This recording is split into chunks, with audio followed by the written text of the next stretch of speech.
Hello, I'm gonna do a flight today in the Diamond DA20 Katana from Bozeman Airport up over to Tulipia or something like that. I can't pronounce it, but it's Charlie Bravo Bravo 7. It's in northern Canada. Both these are free airports from FTX in the Pacific Northwest region, and I'm choosing to use the DA20 today because there aren't too many flights that show this aircraft, and it's really an amazing aircraft. This is the aircraft that I actually did my private pilot's license in. I did my first solo in it. I had my first near miss and air disaster in it, and I've had some issues that I was able to work through and continue out my pilot's license, and earned my private pilot. Also did my check ride in it, and as a result did my very first flight as a private pilot in one. I love flying this aircraft. A bit of history of it: they were built as gliders, is what Diamond Company used to make, was gliders. That's why they've got the big wings on it. And if you look even at the glider that comes stock with FSX, with this one, the wings and the tail look a lot alike. That's because this aircraft got its start as a glider. There's various versions of this available. The aircraft that I actually took my training in was a DA20 Katana Eclipse, which is designed for night flight. This aircraft, which is available through Aerosoft, this is the DA20 Katana 4X. It's modeled in Europe to fly at night. You have to have an IFR license. So this is a strict VFR aircraft. So there's no night textures in the cockpit. During sunset, if you turn the cockpit lighting on, it looks gorgeous. But then as the sun starts to go down, you can't see the instrument panel anymore, and it's just like this really crusty looking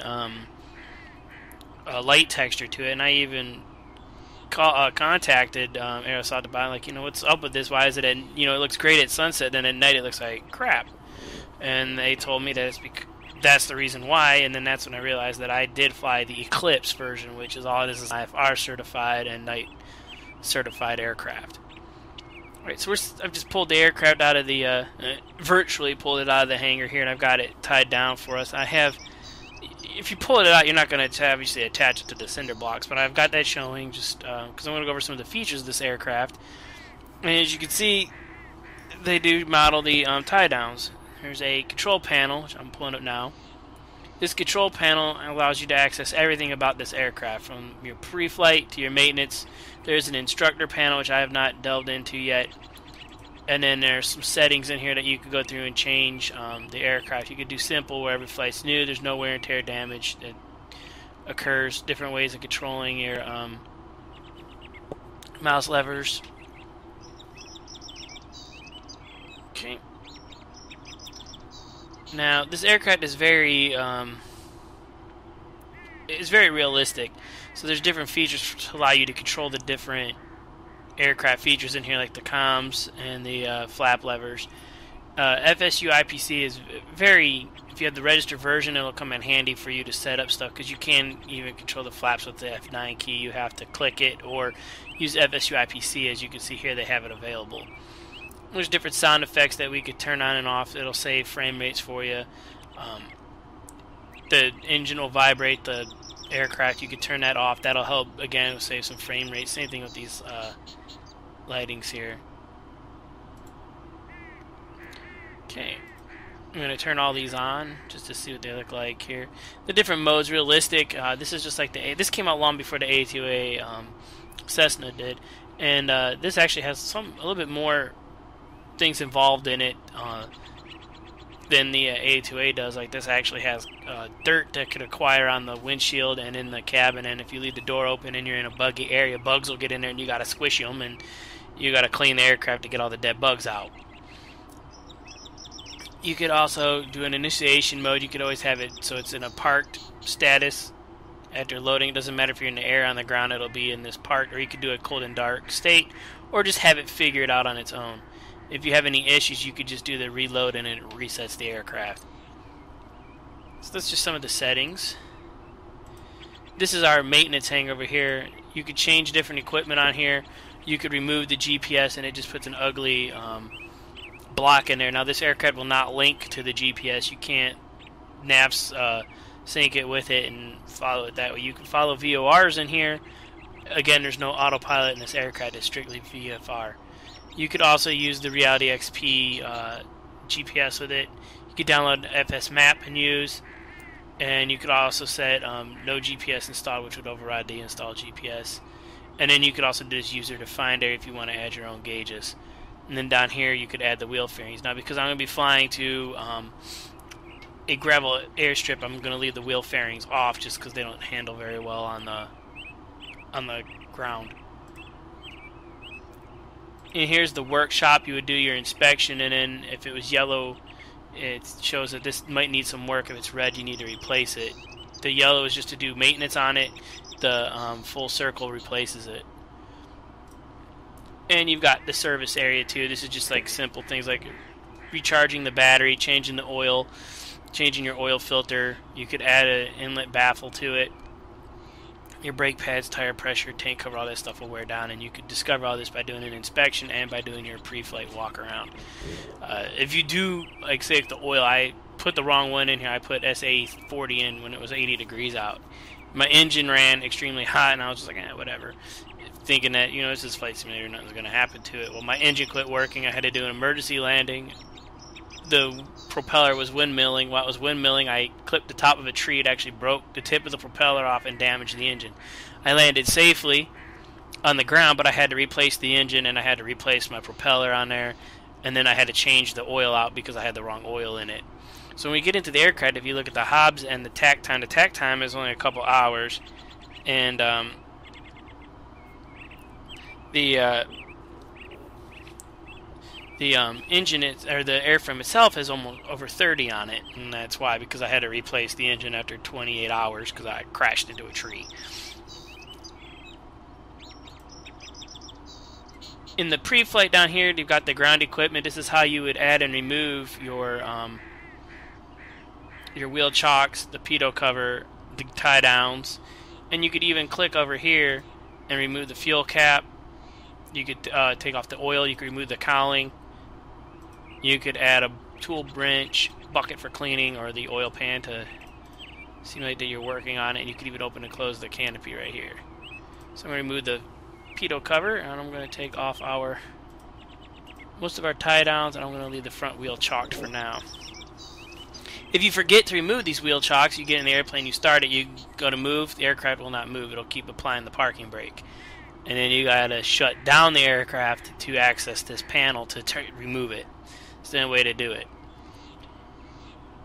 The tow bar, I have not figured out how to actually use this very well. It ends up dragging the aircraft everywhere. Sometimes it'll actually pick the airplane up in the air and throw it somewhere. So I don't actually use that. I just use the slew feature to move it to where I want it. In a little bit I'll do the walk around check.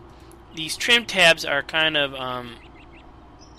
took a while. When I first got the airplane, I had to fly it for almost 2 hours of just taking off, flying around, seeing what it did, adjust the tab, land, turn it off, adjust the tabs, turn it back up, take off, fly around to get the tabs right. And if you fly with just one person at the same weight all the time, you don't have to mess with it. If you add payload to it, you got to change it. It doesn't really describe in the manual really about what these tabs do and how to set them right. You have to just figure that out on your own. There's a fueling station. This is where we would check the fluid and check our water and the fuel, remove the fuel cap and check the fuel, and then if we needed to add some, we could just plug this in there. You could set the cost over here by right or left clicking the cost per liter, and then it'll count down and show how many liters and gallons and the cost that you put in it. And you can also change it to automotive gas. Switching the gasoline does have an effect on the engine. It'll change how it runs. I just always leave it at 100 low lead. Oil and liquids, this is how you'd add coolant to the aircraft. And they modeled it so that way you can't just click on this and open it. To check coolant, you actually have to remove the cowling. Then you can remove your fuel cap, and you could add coolant as needed. Place the cap, place the cowling. Same thing with the oil. You would open the door. You could spin your prop to cycle some oil through it. Then you remove the cap, dip it in, check your oil. Oil's good. You could even add some with this. Put the cap back on. Close the door. Alright. So we're going to begin our walk around here. Now, you'll notice with this walk around, it's pretty basic in here. It's not like the where it changes actual camera views. You just click on number 1 and it shows you right here, okay, okay, okay, and removed. It doesn't tell you, it'll tell you there's tire pressure's off or something, and then you have to go into the maintenance thing and fix it. Where with the A2A one, it shows you a picture and you have to visually see that there's a damaged linkage or the tire looks low and change it yourself. Over here it says we have to suck the opening. You just left click on it. Same thing with the pitot tube. If you're still sitting in the aircraft, I always do mine from an outside view, but if you're sitting in there and you click it, you'd hear the stall warning buzzing. Number 3, our skin's okay, vent's okay, tank drain, we have to do that. Fuel quantity, we have to visually inspect it. Antennas are good. Number 4, all that's good. Number 5 is all good. Number 6 is all good. Number 7, we haven't removed our wheel chock, so it's saying we have to remove it, and then our propeller blade at the pitch. Okay. And it would also say in here we have to check the oil, or not checked, and that you do that through these panels. So we have the wheel chock we got to remove, and we have to check our fuel. So I'm going to go into ground equipment, move the fuel chock, go down to the fuel station, and I'm going to drain my fuel, make sure there's no water in it. And then I'm also going to click to open the thing and check. Alright.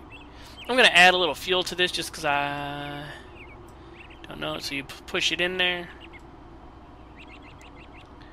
Hold it down. I'm only going to put, we'll put 6 gallons in. This aircraft goes about 1 mile and 6 gallons. So, or 1 hour on 6 gallons. So we'll just fill it with some 6. Now you got to hold this down. Hold it down, drag your finger off of it, and it'll keep flowing. Or you could just hold it down on there. Alright, so we're going to put 6.1 gallons in here. You got to remove your nozzle and put the cap back on. Now then I'll take the cap off, stick that in there. Okay. So I'm going to put my cap back on, close this. And now we're going to add my payload, which is just going to be me. Oh, it won't let me do it until I get into the aircraft. So I'm going to hop in. And we never start hopping with the thing closed. So I'm going to go ahead and open this. Alright. So now we're sitting in the aircraft. We had this here is the control lock. So we're going to go ahead and just remove that. Alright. And now that I'm going to go and add my payload. Should just be me on here, and I weigh a lot more than... There we go, that's about how much I weigh. Alright, so now we're sitting in the aircraft. The keys aren't in it, it's fairly clean. Because this is a composite skin, you have to check a sticker back here. This sticker right here will be red if the temperature of the airframe is below a certain temp, and black if you cannot fly. Red is good. Which I don't understand that. You would think, you think red would be bad. Okay, so that's good to go. Alright, all of our circuit breakers are in. Parking brake is on. Throttle's back. Prop pitch is full. Gonna open up the carb heat, or not the carb heat, but we're gonna open up the I can't think of the term. There we go, choke. That's what I was looking for. We're gonna put our keys in the ignition. Now you'll notice this has a swing open canopy on it. You don't want to start the engine with the canopy open because the prop wash can actually crack your canopy. Don't know that. Closing this thing is kind of tricky with the mouse, but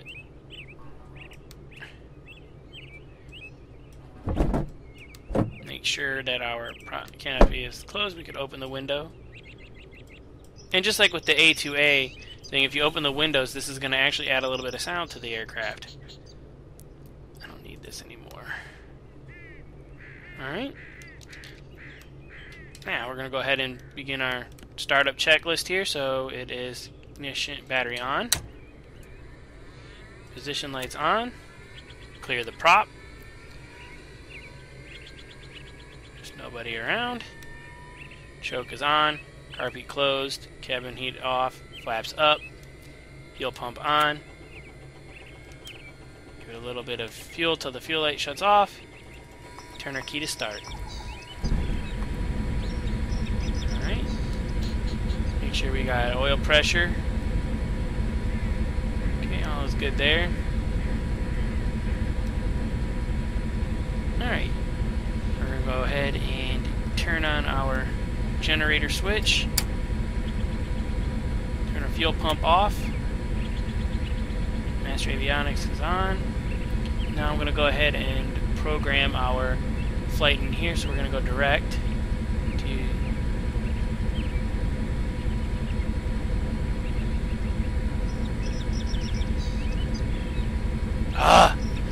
programming this thing is kind of this one thing I do not like about this is that because you do have the engine vibrations on, it's really hard to you don't want to hit like the cursor thing, and as you notice it's shifting around, and you go to cursor and you scroll up on it, and the next thing you know it takes you all the way back to the beginning or to your map, and I hate that.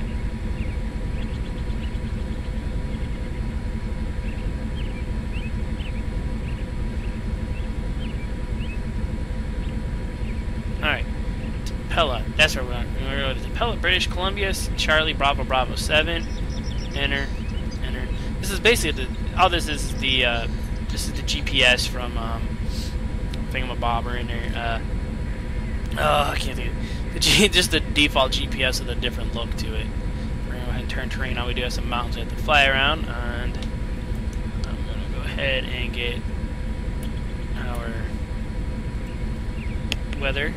Kilo Hotel Quebec Mike Airport information Delta 2053 Zulu weather wind 215 at 13 visibility 9er sky clear temperature 18 dew point 14 altimeter 3000 advise on initial contact you have information Delta Kilo Hotel Quebec Mike Airport information Delta 2053 Zulu weather wind 215 at 13 visibility 9er sky clear temperature 18 dew point 14 altimeter 3000 advise on initial contact you have information Right. Delta So we're gonna look for Kilo Hotel Quebec runway 21 would be the best runway to use. We're going to use runway 24, so we'll take off to the north.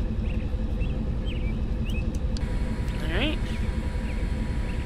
Now this aircraft doesn't steer with your rudder, alright? And that's going to be a little bit of a difference. And that's true in the real aircraft. It doesn't use rudder. It's got a link, I can't think of the caster wheel on it. You use your brakes. What you don't want to do is mash the brake all the way down and lock the wheel. It's kind of like using a drag, like a tail dragger would use. You just apply a little bit of brake pressure and turn it.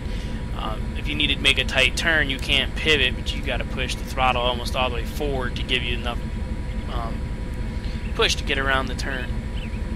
Right, so I'm going to go ahead now. I am going to turn on my taxi light, release my parking brake, push my choke in, and here we go.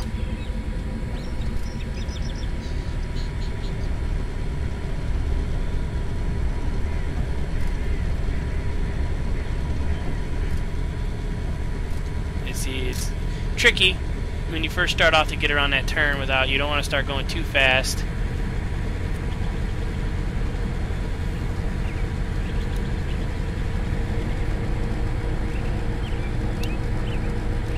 Oh, I gotta change my brakes. Hold on a minute, we're gonna cut the video out. I gotta make a change here.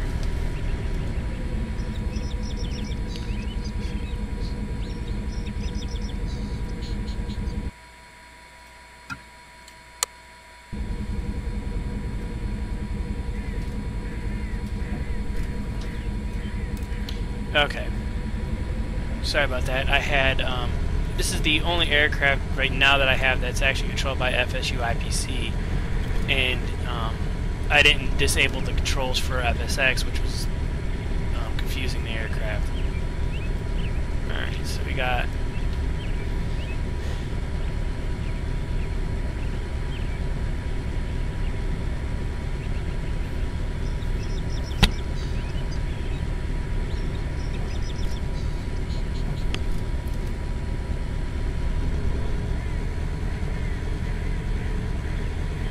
For a long time, I'd held off on buying an Orbx scenery. I was always like, I don't need it. It's expensive.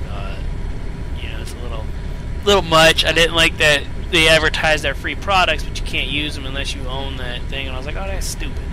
I finally did K'd down. They had a sale earlier in the month. I K'd down, purchased the Pacific Northwest at half price, and I fell in love with it. It's amazing. I love their scenery. I like the airports. It's fun for these little for the Cessnas and the Diamonds, all your VFR aircraft. It's visually amazing, and even just with your bigger aircraft just coming in over some of the things that actually look like a city and a port, it's pretty cool. I do highly recommend their sceneries. The ground scenery itself, like the regions, those are actually pretty cheap considering how much it's covering and the quality. And their airports, you're paying almost as much for the airport as you do for the scenery itself. But they're worth it. I mean, they've got, you can hear the birds chirping. We're gonna go has butterflies that'll buzz around and people walking dogs. It just makes you feel more of like you're at an airport versus sitting in a simulator.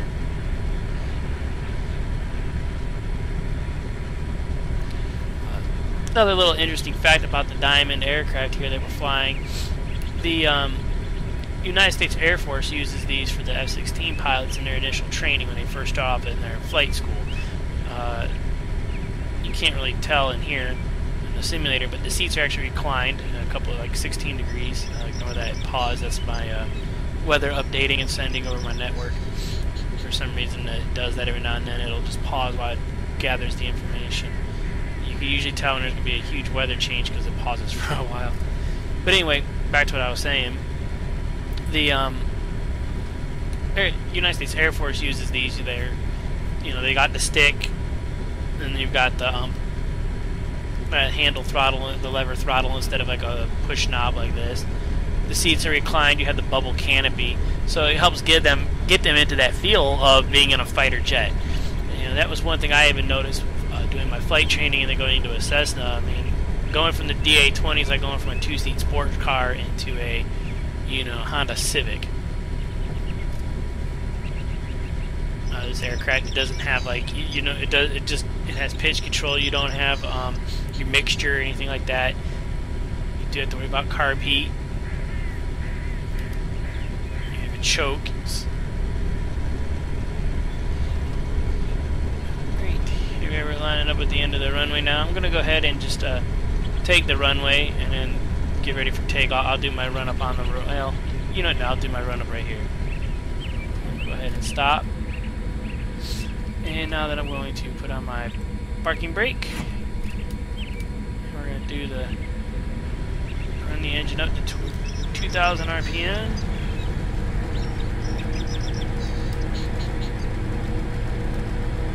Watch the needle.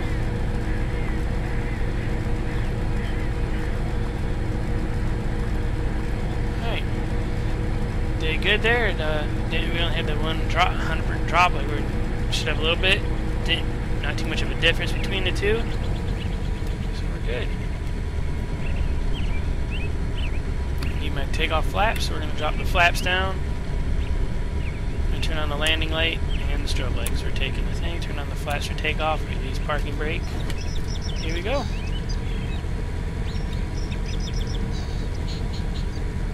Turn my camera to altitude reporting.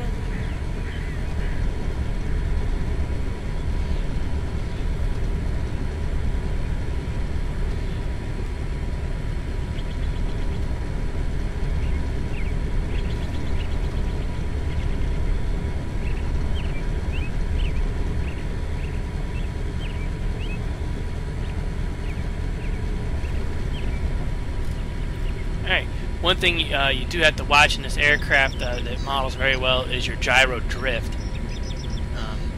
So just be very mindful that you could lose that your gyros can differentiate a lot from your compass. So just keep that in mind when you're trying to line up for a landing.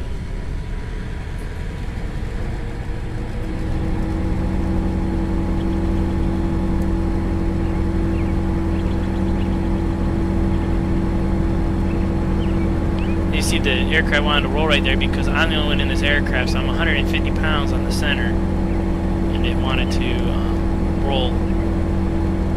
So we are climbing now. We are over 200 feet, so I'm going to go ahead and raise my flap. I'm going to begin to turn. We windows open, so it's kind of noisy. We're going to shut them.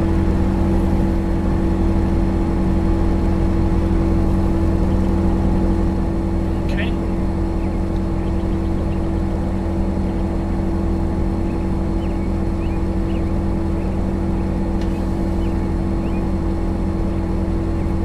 So far, everything's checking out in here as we climb.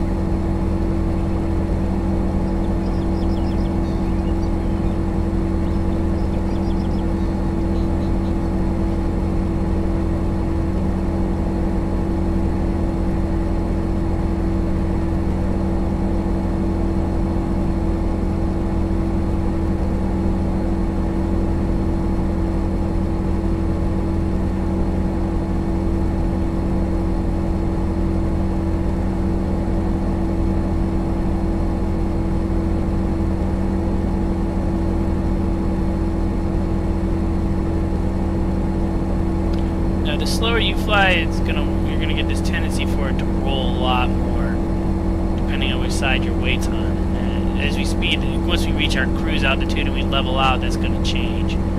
But right now we're flying pretty slow, so it's gonna want to pull you a lot. You can see I'm down on the turn coordinator. I'm not level, and my ball's hard to center. Even the compass, the attitude compass itself is this trim right here in this aircraft, there's a little button right there, it's electronic trim. You just push a button, there's no wheel for it.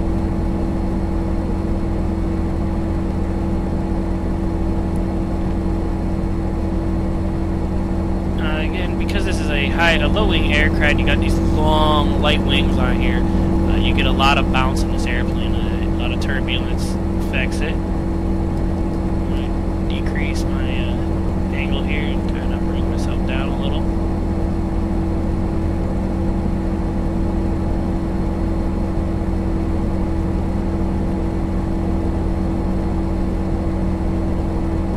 Now this aircraft will do ILS, glide slope, but again, remember I told you this aircraft is,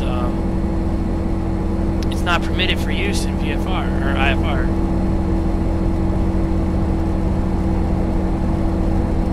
So you got to keep that in mind while flying, or while you're using this, because it feels like you want to do an IFR flight here, but you can't.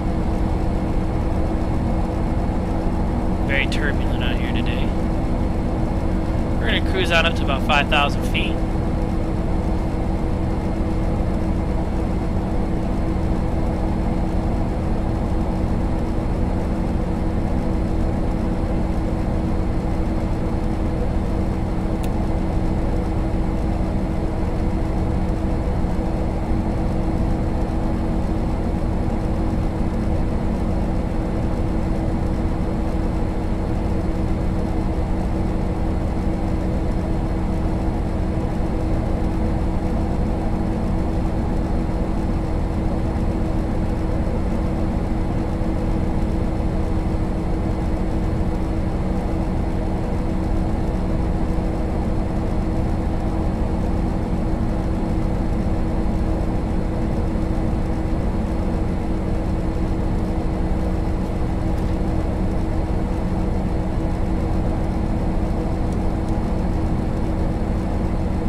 Wind today.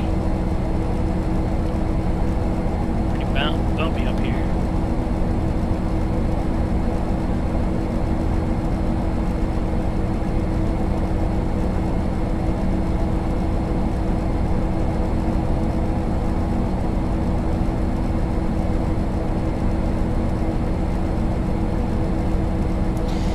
And the one thing I have noticed with this aircraft is that once you get flying, it doesn't sound very loud. Is when you cut and when you turn your throttle, you pull the prop back and cut your RPM down, it sounds very quiet. And I think that's because they're trying to, Aerosofts when they did this aircraft was trying to model the sound that you would hear with like a headset on. You would be flying these airplanes without a headset on, so it muffles the sound for you.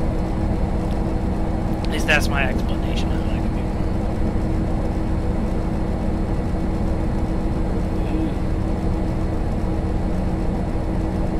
is a good model, or a good aircraft to model for people who don't have yokes. If you just have a joystick, this would be very realistic with a joystick because you have a stick. The Katana Eclipse actually has the trim buttons on the stick itself instead of a switched on there. The Katana Eclipse is just like your Cessna 172. It's mixture control. There's no prop pitch to it.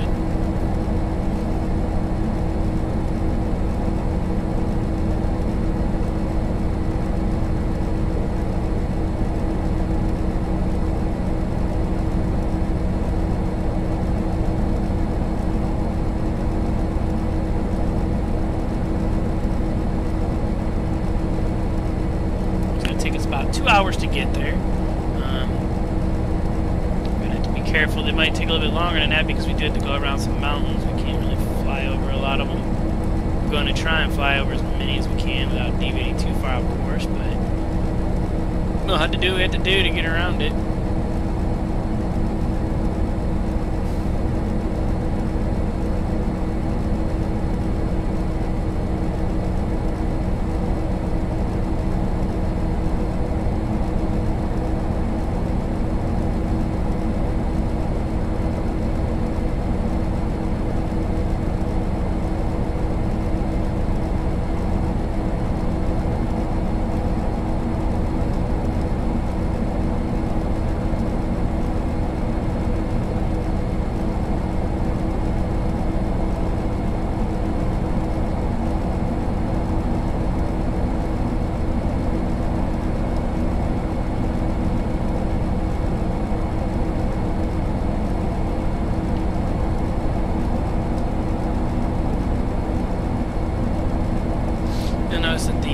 GPS over here looks kind of hazy, and it's because the sun's behind us and it's showing like it's kind of trying to mimic like a sun glare on the display.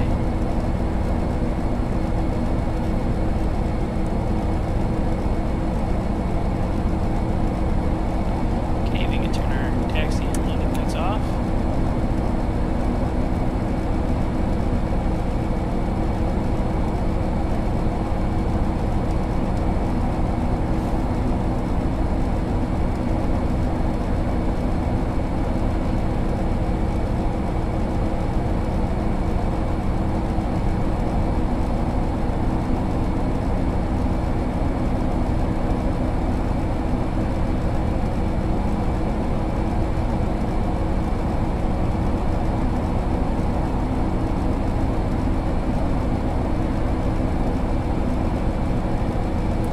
Not have a pop-up panel, unfortunately, for the GPS. You do have to kind of zoom in and read it sometimes. So we're looking at an hour and a half now flight time. It's not bad. It'll probably be a little bit closer to 2 hours just because we had to fly around the mountains here.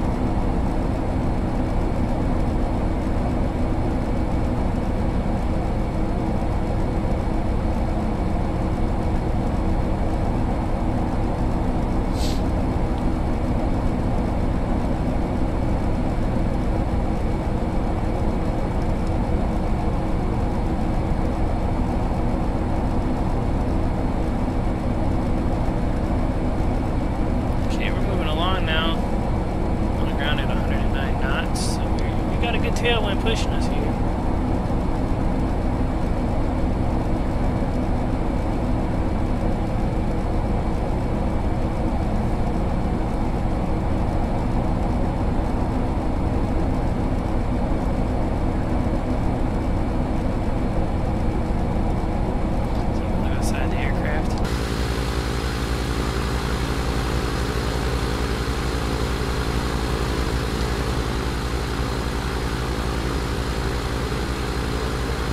But it's pushing us big time to the left.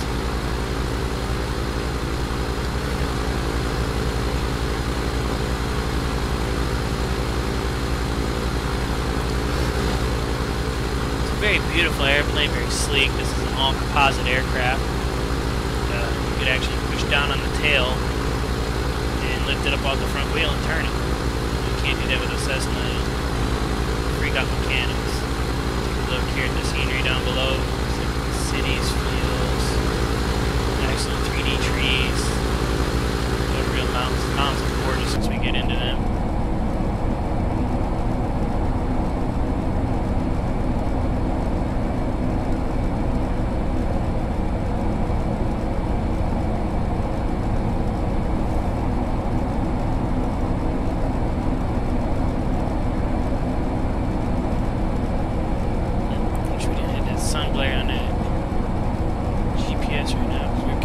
That to find out about these hills, but it is what it is.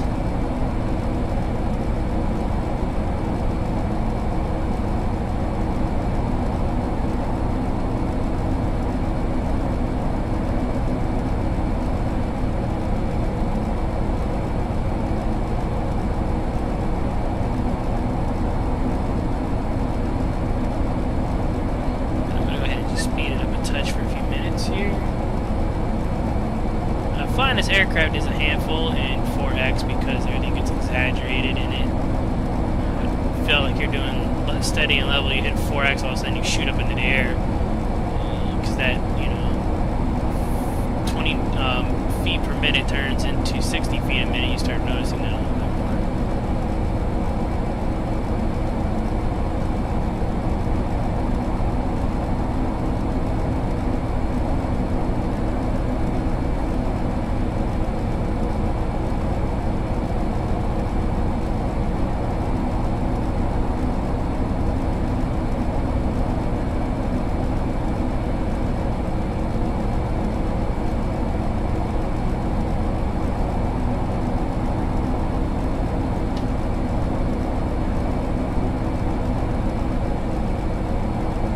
This terrain, though, it's always best to steadily climbing and steadily descending.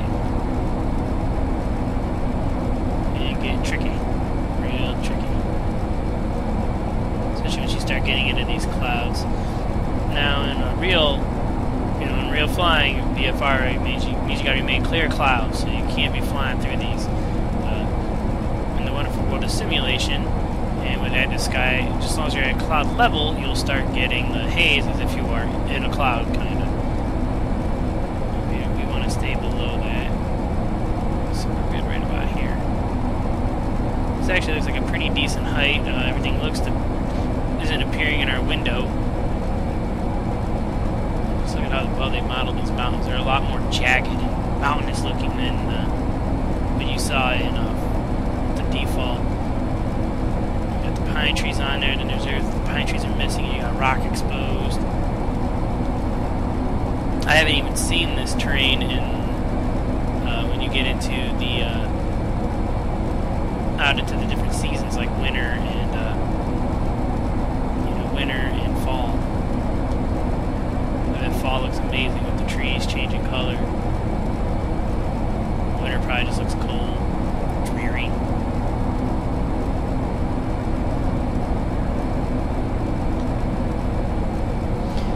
To kind of start veering from our path a little bit here to kind of just stay away from some of the peaks. I could probably skate over that peak, but why would I want to do that when I could slice right through this little valley right here? This is where having a topographic map comes in handy here. You'll be able to find the way around these valleys and stuff, and you can skate on through it. Right now I don't know if that little valley in front of us is going to end, or if we're going to find ourselves in a corner. I'm actually going to go ahead and just climb a little bit. Just to give us some clearance over this hill right here.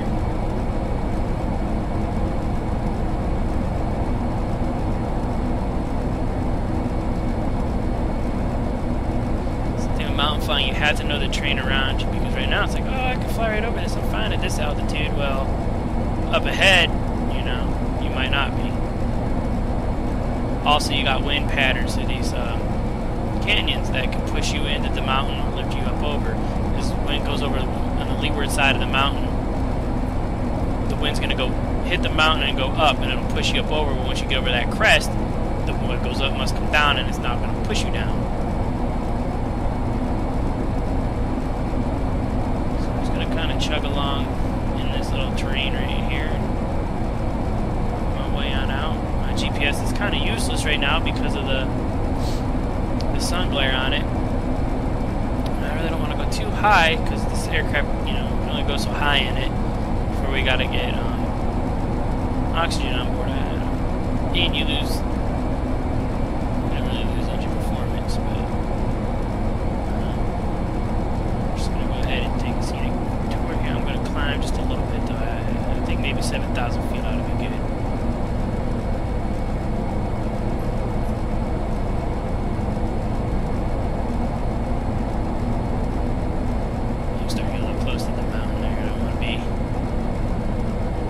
That close to the peak, you know, the wind gusts push me down into it. Not good. We're having some climbing issues here. Remember, I'm also in 4X right now, so I'm only climbing at about 300 a minute, but it feels like I'm rocketing up into space. I'm really not. Really not.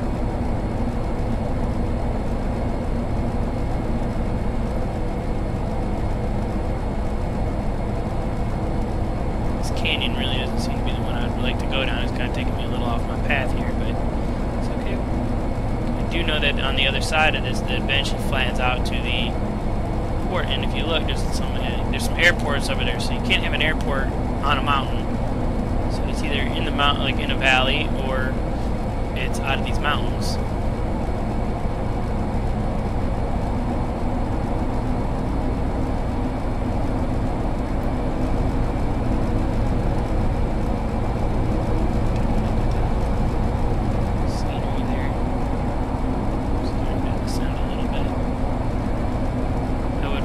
Personally go slower through here than any faster.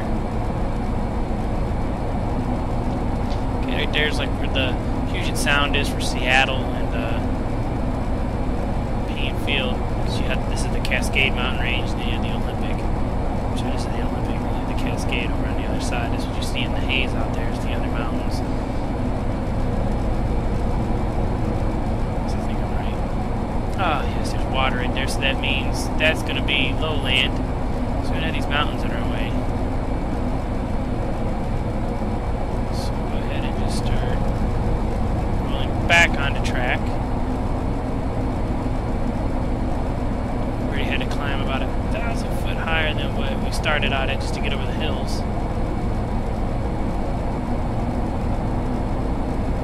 Don't turn too much. Let me just look how awesome it looks. Beautiful scenery. You got the Orbx textures for the using Orbx 3 for the textures. So I mean those clouds look awesome. It's not something you'd want to punch through a cloud and see right there. You're right at cloud level.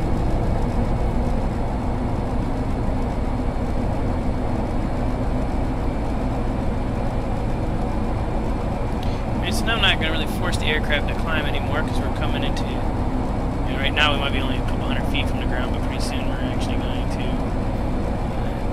we're going to settle out in a little bit because we're going to regain our speed here. And then I'm going to shoot back over to our line.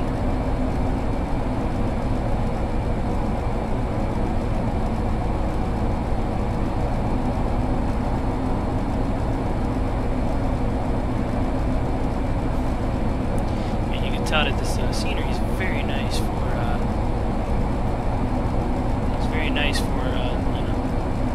these VFR aircraft. Just look at it, you can actually see some houses and stuff. It's not cluttered. It looks very cool.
the panels lit up very nice. It's very bright. Like I said, as the sun goes down, you'll be able to see it. I'm hoping the sun doesn't set too soon here because the airfield we're going to isn't lit, so we might have some issues, but it'll be alright.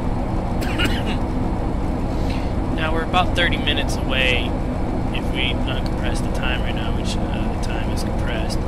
But if we were to uncompress the time right now, we're only about 30 minutes out from the airport. And we also cannot just fly straight there. We have to fly through some canyons here and follow some water to get to where we're going. If we try to fly straight there and we climb over the mountain, we're going to be at like 8,000 feet over flying the airfield, and we have to circle the land and circle and circle and circle. So what we're going to do is we are going to follow the train.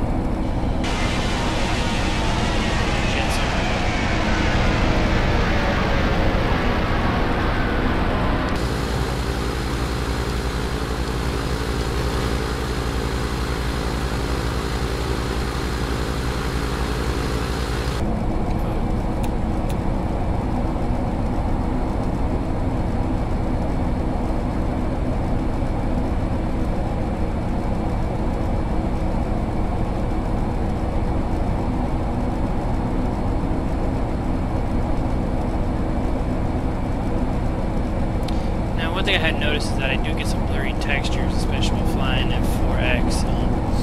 You'll see it is kind of blurry right now. I am using Fraps to record the video, and I also have my draw rates turned down to improve frame rate because I'm doing 4X right now. It's blurred up. If I slow down here, it should start clearing up some and looking. There you go. See, now it's not as blurry. It's almost photoreal texture.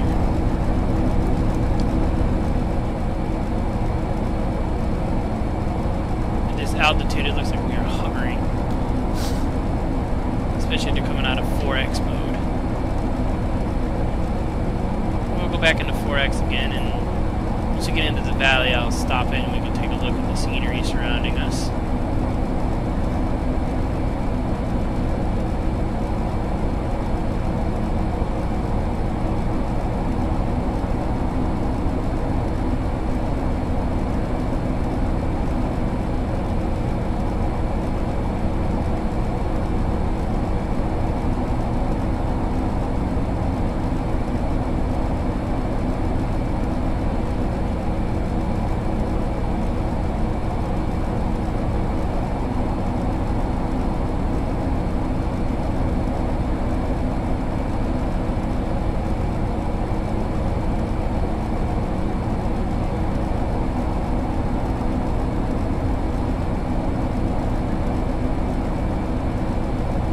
I don't like how this has gotten so blurred on here from the sun that I can't see the terrain. It's not cool. So if I turn the terrain off, it looks like. So we better follow the blue water. We're going to follow this river right here up and then into a lake.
brush it down on it just because it looks like, it's, it doesn't really model the bouncing very well. And also we can take a look at some of the scenery through here. The town is below us. Industrial buildings, you got the houses, and there's even some shadows or some sun reflection on the side of the building.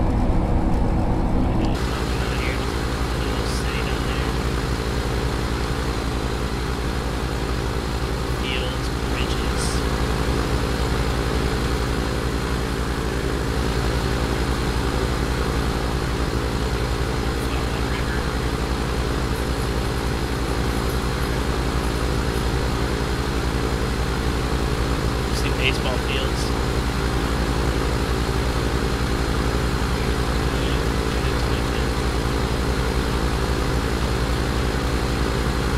Baseball fields.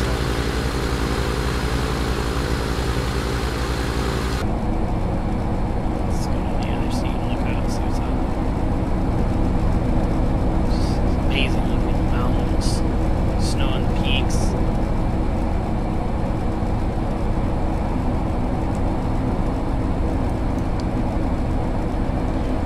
Compress this one up a little bit.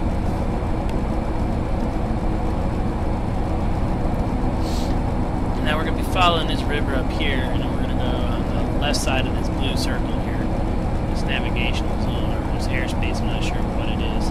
It is actually on there. I think it's just on the charts to tell you not to fly there. We're going to go up this way and then follow that, and then we're just going to follow this lake until the end, and at the end of the lake is where the airport is. I shouldn't say airport, I should say grass strip.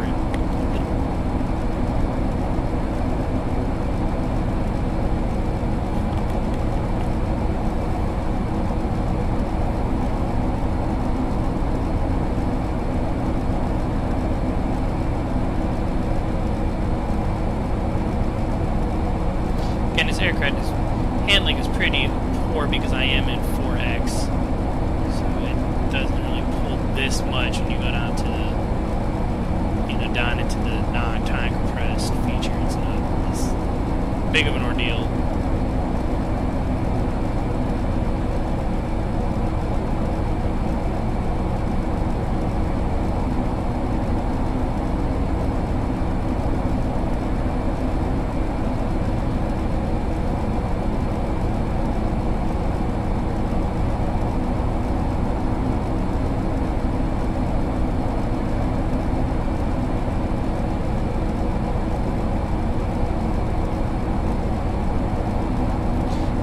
Lights in here, you can actually turn their intensity down.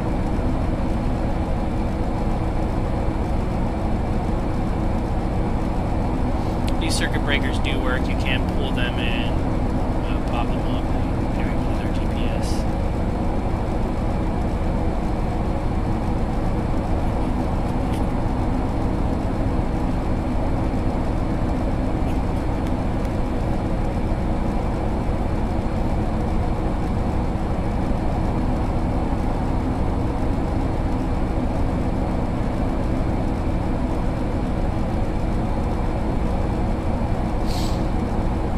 Right about at this area where I had my engine failure. I was just coming out over to this lake, and my engine quit because I've been redlining the engine temp because I had the wrong oil in there. It's important to know what oils and fuel you're using because it affects the performance of the aircraft, and I wasn't paying attention to that, and I put a thicker oil in there that's for or a thinner oil in there. It's for cold weather, and it didn't hold the heat very well because it was thinner, and it caused an engine overheat, which caused my engine to seize up. So it's pretty cool that they do model that in this aircraft here. And you're starting to see our Charlie Bravo Bravo 7 come up on the end of that little fishhook lake here that we're flying over right now. Hazy here this afternoon. Looking to Canada, eh?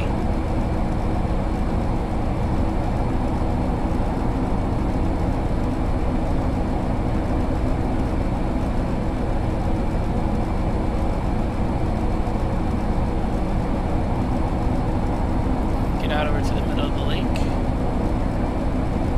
This airport does have a dock in it. Turn the lights, it's getting a little dark from the shadows of the mountains. The airport does have a fuel dock where you could actually dock a.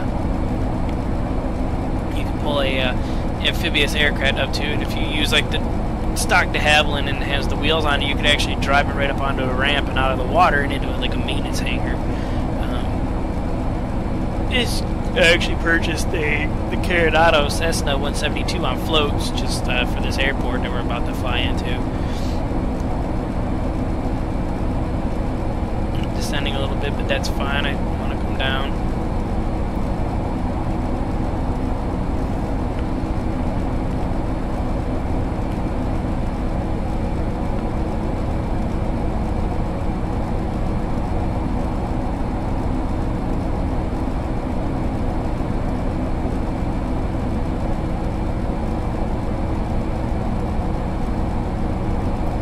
Sorry about all the bumps and thumps here on the microphone. I'm trying to adjust it a little bit. My ear hurts from having the headsets on for a while. I've been making videos all day.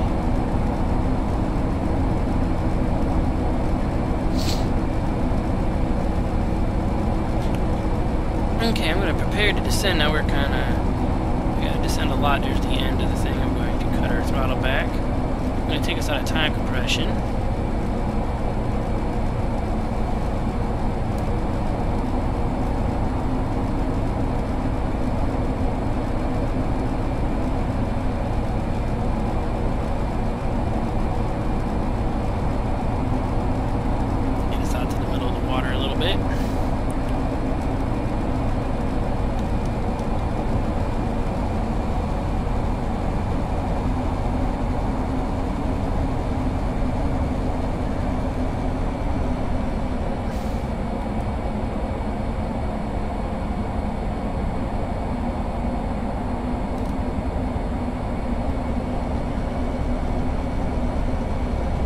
You have to watch this aircraft because it was built like a glider. It will glide and it'll fly for a long time, even if you lose an engine. These mountains right there, from this distance and this altitude, we could easily land at the airport without an engine right now. Don't want to try it though. Only because I have, so I know what it's like.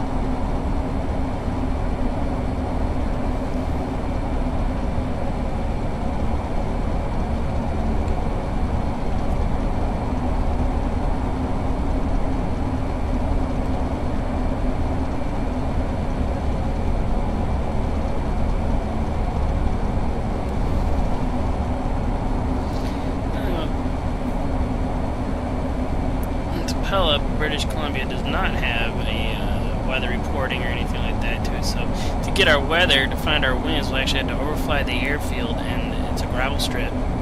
But they got some smoke that rises, that blows in the direction of the wind, so we can tell which way the wind is blowing through the canyon.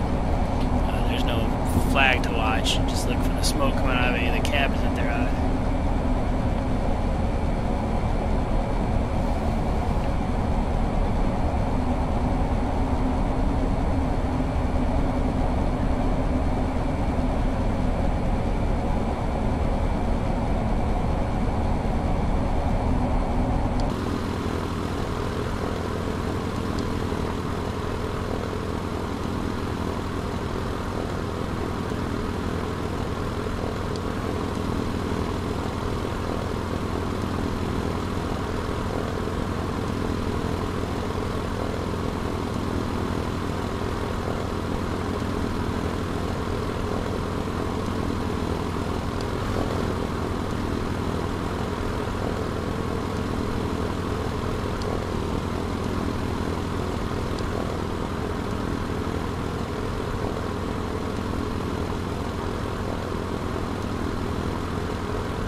Actually, gonna turn our terrain feature back on.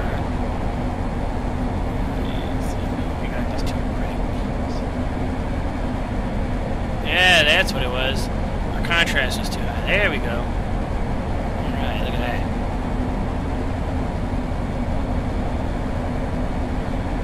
Alright, right there's the airstrip, right? Just pretty much at our 11 o'clock position right there in the shadow of the mountain.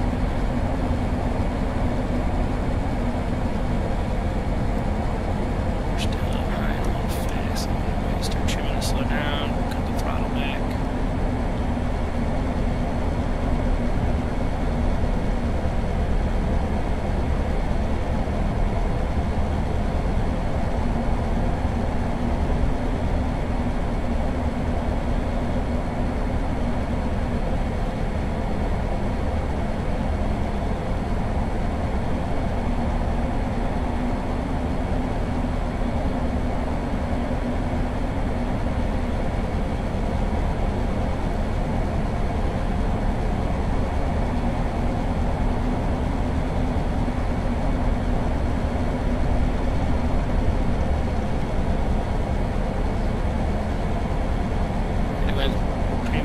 Straight, there's no way, see the smoke's going straight up.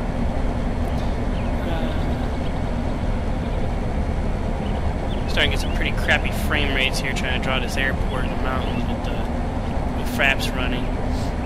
You usually get about 22 frames per minute, and fraps is 8 of about 7 of it.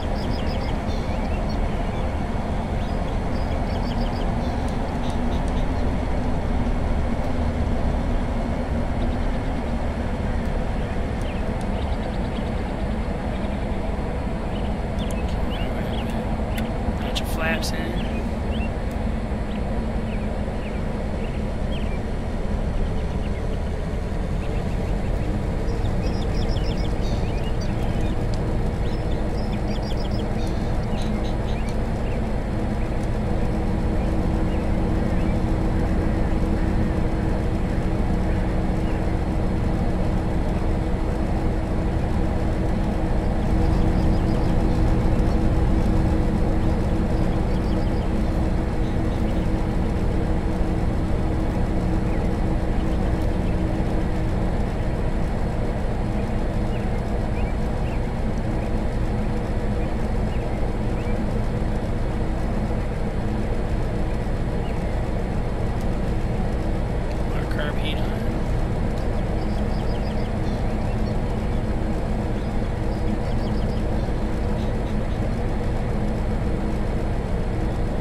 Begin our turn.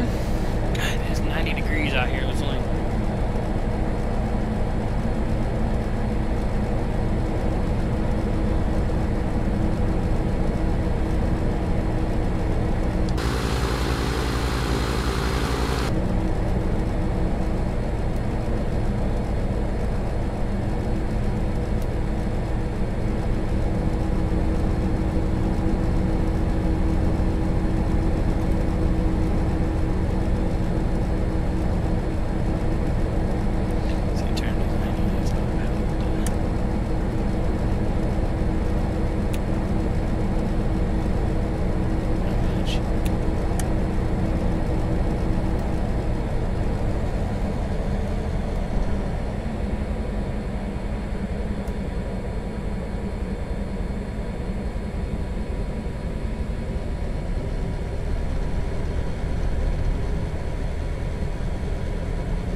welcome to Pella, British Columbia.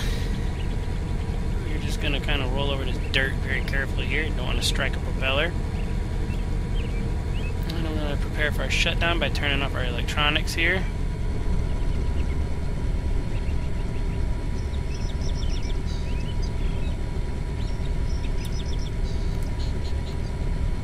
Just going to pull on up over into there.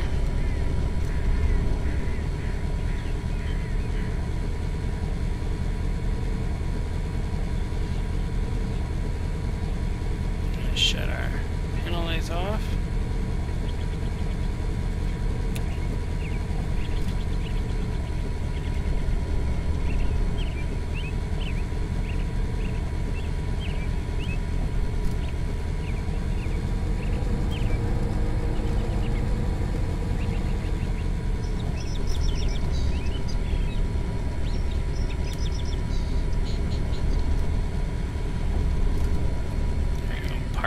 That there, our parking brake on, push carb heat in, turn position lights off, master avionics off, retract our flaps, I'm going to close the windows.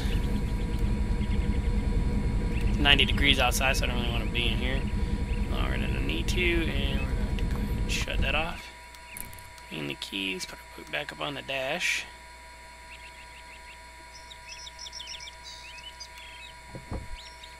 Unlock. Oops. You boob.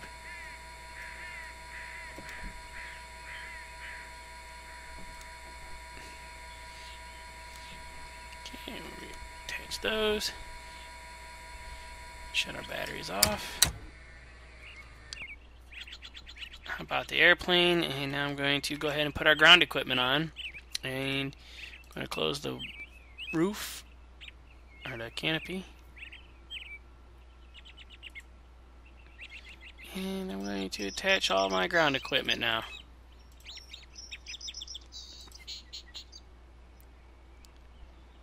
Alright. Our aircraft is empty. And we've been tied down and it's secure. Let's go take a look around here at this airport. I'm going to just kind of get some height over here. Again, the Fraps is slowing down my frame rates a lot, but you can see the city right here. I mean, it's pretty much the city right there. There's just a couple of things, and then down the road, you got the bridge in here. You can drive the aircraft over this bridge. You have to be very careful not to strike your prop when you come down the other side of it. It's like a hump bridge. I busted a prop on this aircraft doing that. I've gone over it 100 times with the A2A one. I had no problem with this. The Diamond when I struck the prop on it. Over here's where you got the fuel docks.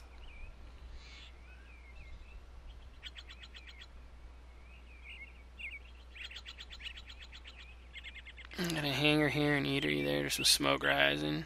This will blow with the wind. You know, that was just more forest.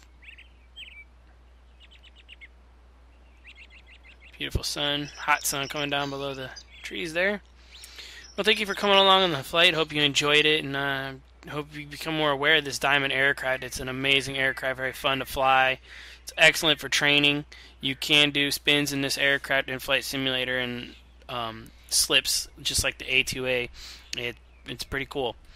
Thank you, and see you next time.